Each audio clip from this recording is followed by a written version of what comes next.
Ma'arif jamiyatida oylik suhbat yig'ini o'tkazildi.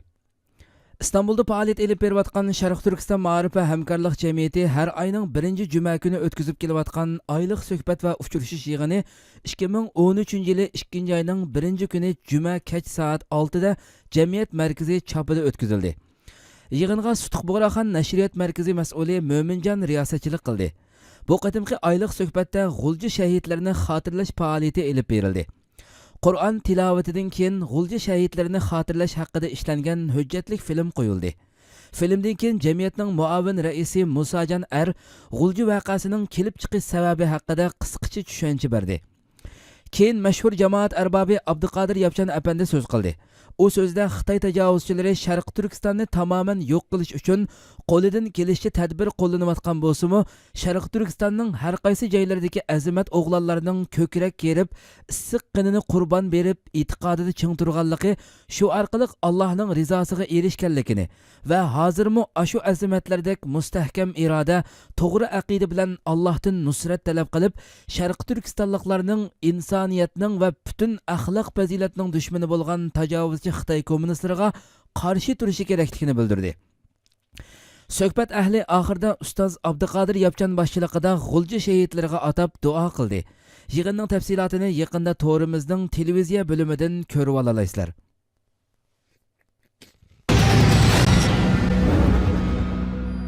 Sharq Turkiston Ma'arif va hamkorlik jamiyati suriyalik muhojir qarindoshlariga yordam qo'lini sundi.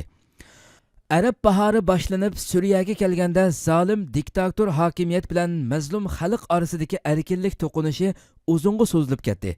Bu to'qinishlar sababli nurg'un suriyalik qarindoshlarimiz uy makonlaridan ayrilib, qo'shni davlatlarga muhojir bo'lishga majbur bo'ldi. Turkiya insonparvarlik, qo'shindorchilik va musulmonlik burchini ado qilib, Turkiyaga kelgan Suriya muhojirlarga qo'ynini kengri ochdi va chegaraga yaqin Hatay rayonida maxsus muhojirlar lageri qurib, suriyalik muhojir qarindoshlariga qo'lidan kelishicha yordamda bo'ldi. Qish fasli u yerdagi muhojir qarindoshlarning yashash sharoitini nihoyatda qiyinlashtirib o'tdi. Buni ko'rgan va vijdoni, iymoni urg'ib turgan Turkiya xalqi IHA insoniy yordam vaqfi va boshqa jamiyatlarning safarbarligida Suriya muhojirlariga xos yordam safarbarligi boshlagan edi. İstanbul'daki Sharq Turkiston Ma'arif va hamkorlik jamiyatimi suriyalik muhojir qarindoshlariga insonlik, iymoniy qarindoshlik va musulmonlik burchini yetkazish uchun Sharq Turkistonliklar orasida Suriya muhojirlariga xos yordam safarbarligi boshlatdi. Vatansizlikning dardini tortib atgan Sharq Turkistonliklar qo'lidan kelishicha Suriya muhojirlariga yordam qilishga boshladi. Natijada kiyim-kechak, un, yog', guruch va adyal qatorliq muhim turmush lozimatliklaridan bo'lib, bir konteyner yordam yig'ildi. Sharq Turkiston Ma'arif va hamkorlik jamiyati ijtimoiy ishlar bosh mas'uli Abdulkarim Kuchar bu yordamni Turkiya Suriya chegarasiga yaqin Hatay rayonidagi Suriya muhojirlariga yetkazish uchun 31 yanvar payshanba kuni atigan yo'lga chiqib, Sharq Turkistonlik qarindoshlarining yordamini Suriya muhojirlariga yetkazib berib, 1 fevral juma kuni kech omon eson qaytib keldi.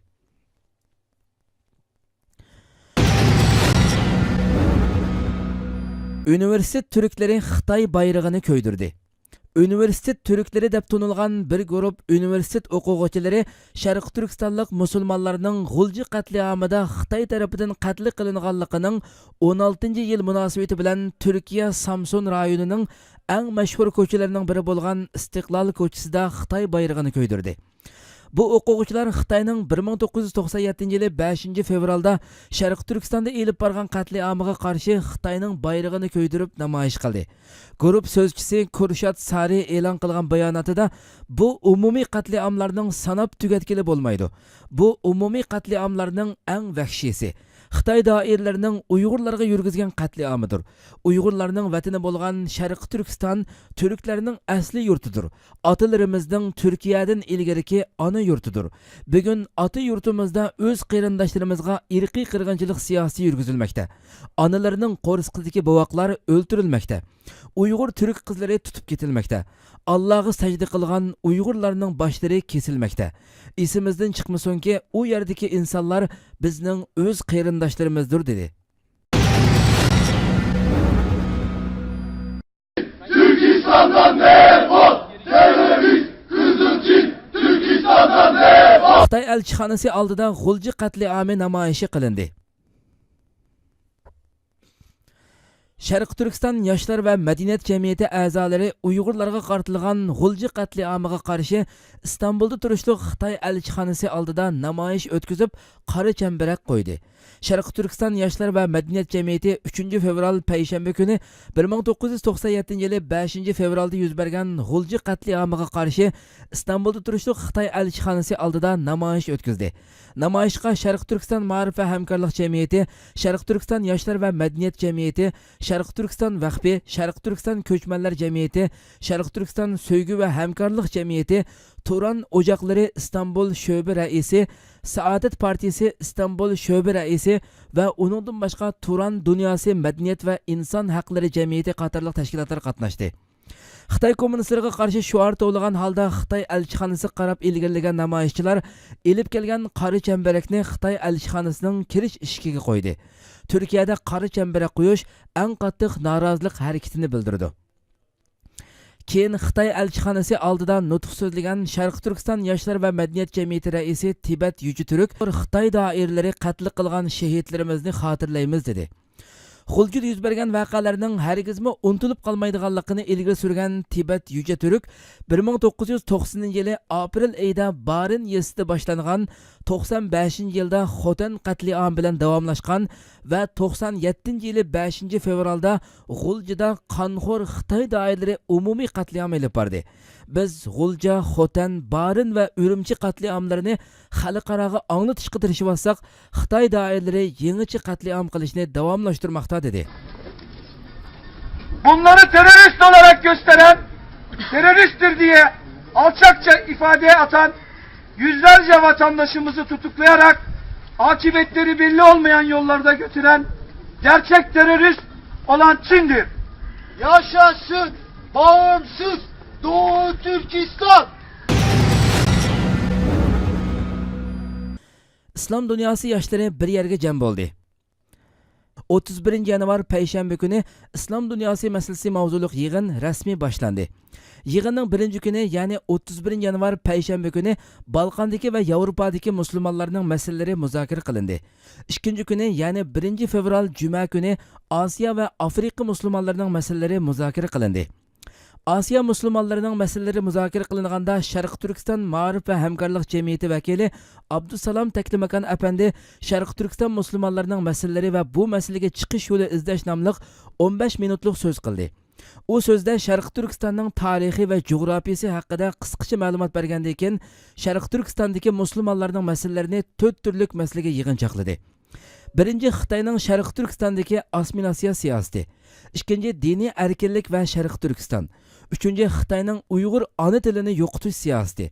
To'rtinchi, safar qilish erkinligi va Sharq Turkiston. Yig'inning 3-chi kuni, ya'ni 2 fevral shanba kuni O'rta Sharq musulmonlarining masalalari muzokara qilindi. Yig'in 2 fevral shanba kuni tushdan keyin oxirlashdi. Planını açıklamışlardır. İkinci bir asimilasyon politikasının ikinci ayağı ise zorunlu göç olayı var. Yani Doğu Türkistan'dan gençler, özellikle de kızlar 18 ile 22 yaş arasındaki Ülkü ocaklardan Xitoyga qarshilik. Malatya Ülkü Ocakları Raisi Oğuz Tutlu Xitoy doiralari tarafidan Uyg'urlarga qarshi besim ishiltish va Uyg'urlarni yo'q qilib etish harakatlarining davom qilayotganligini o'ttirib qo'ydi. Tutlu so'zlagan nutqida 5000 yillik ota yurtimizda Xitoy asorati ostida yashayotgan Uyg'urlarning 1949-yildan beri chekkan zulm va iskanjalari hech bir vaqt axborotlarda e'lon qilinmadi. Xitoy doiralarining oxirgi 3 yilda qo'lga olgan Sharq Turkistonlik Uyg'urlarning soni 500 mingdan eshib ketdi. Hozir Sharq Turkistonda har bir oiladan eng az 1 bilan 3 kishi Xitoy doiralari tarafidan qo'lga olindi dedi. Tutlu xalqaro jamoatni Xitoy iskanjalariga qarshi diqqat qilishga da'vat qildi.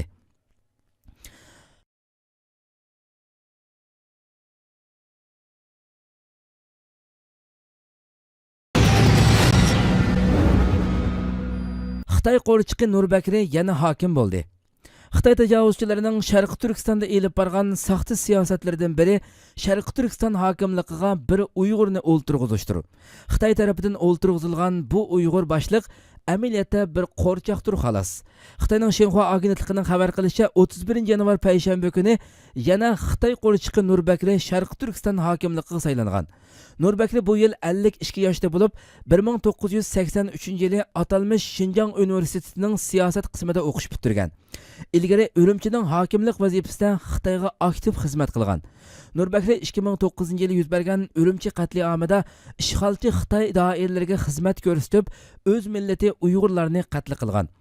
Bu qatamı hokimlikqa o'ltirishda Xitoy tajovuzchilariga qanot bo'lib, Sharq Turkiston mustaqilligi uchun kurash qildigan azimat o'g'lonlarni tamoman yo'qotaman deb va'da bergan Nurbakli, Sharq Turkistondagi Xitoy ko'chmanlarining turmush ahvolini 2015-yildan 2020-yilgacha 2010-yildagidan 3 hassa oshirib yaxshilaydiganligini ta'kidlagan.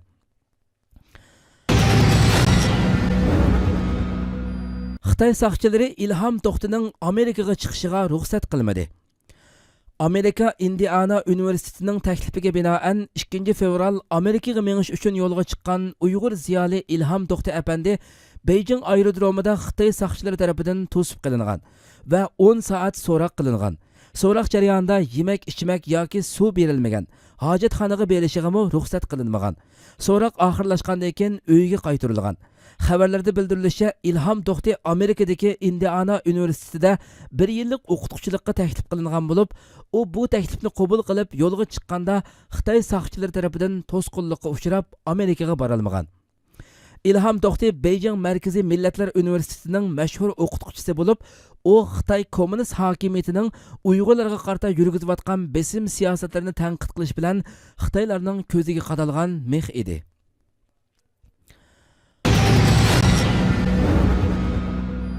Malaysiyada 6 nafar Uyg'ur Xitoyga qaytarildi.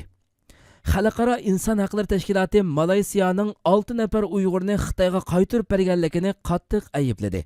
Markaziy Nyu-Yorkda bo'lgan inson haqlari tashkilotining deyishicha, 31 dekabrda 6 nafar Uyg'urning Xitoyga majburiy qaytarib o'tilishi xalqaro panohlanish qonunini faqat ko'zga ilmaganlik bo'ladi ekan. Xitoy doiralari chet eldan qaytarib ketilgan Uyg'urlarni yoki o'limga hukm qiladi yoki uzun muddat turmaga tashlaydi. Xitoylarning Sharq Turkistondagi bezimidan qochib chetga chiqqan Uyg'urlar har xil sabablar tufayli Xitoyga qaytarilmoqda. Bu qatimı Uyg'urlarning Malaysiyadan Xitoyga qaytarilib berilishi Malaysiyaning Uyg'urlarni ikkinchi qatim qaytarib berishi bo'lib, 2011-yili Malaysiya 16 nafar Uyg'urni tutib olib, 11 nafarini Xitoyga topshirib bergan edi. Xitoy doiralari bularni qaytarib kelgandan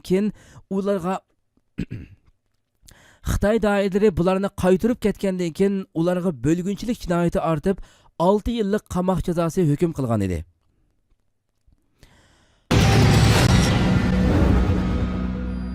İran raisi Ahmadinejad Misrda oyoq hujumiga uchradi.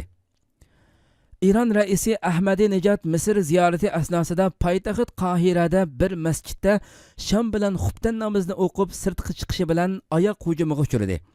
Anatoliya axborotining xabar qilishicha, İran raisi Ahmadinejad Misr poytaxti Qohiradagi Al-Husayn masjidida sham bilan xubtan namozini o'qib chiqishida Suriyalik bir yosh tarafidan oyoq hujumiga uchragan. Naq maydon muxbirining deyishicha, Ahmadinejad masjiddan chiqishiga Suriya shivasi so'zlagan bir yosh oyoqini ko'tarib Ahmadinejadga etilgan. Lekin Misr amonlik qo'g'dash qismlari darhol harakatga kelib, mazkur yoshni to'sib olgan va qo'lga olgan. Hujumchi yosh Ironga norozilik bildiradigan so'zlarni ishlatib, qarindoshlarimizni o'ltiryapsizlar deb Ironning zolim Bashar nizomini qo'llayotganligini ayblagan. Anatoliya axborotchilarining tartgan filmida mazkur yosh oyoqini ko'tarib to'g'lagan holda Ahmadinejad tarafga etilgan va soqchilar to'sib olganda qo'lidagi oyoqni Ahmadinejadga qaratib atgan. Lekin oyoq Ahmadinejadga tegmay, uning qo'g'duvchilarining biriga tekkan. Egilincha Ahmadinejad masjiddagi vaqtida 2 kishi orasida so'z talashish bo'lgan bo'lib, biraylan xotirjam holda Misrga kiringlar degan ibora yozilgan e'lonni ko'tarib olgan.